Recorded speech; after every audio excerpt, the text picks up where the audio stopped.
Hi. నిన్న big boss season 9 చూసుకుంటే nominations జరిగినాయి.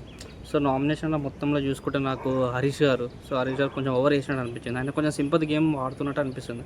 ఎందుకంటే ఆయన ఆలోచించేది ఒకటి, లోపల చేసేది ఒకటి. ఆడోళ్ళకి రెస్పెక్ట్ ఇస్తా హరీష్ని పెట్టుకున్నాడు. కానీ అక్కడ నిన్న సండే ఎపిసోడ్లో చూసుకుంటే ఆయనకి ఎలా నాగార్జున గారు చెప్పారో తెలుస్తుంది మనకు.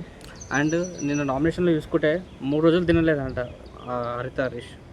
సో హరీష్ గారు 3 రోజులు తినలేదంట. అది కొంచెం సింపతి గేమ్ లాగా అనిపిస్తుంది. బయటనేమో నేను అది బీక్తా, ఇది చేస్తా, మాస్క్ అంటే ఏదన్నా ముఖం మీద మాస్క్ లేకుండా చెప్తా అది అన్నాడు బయట.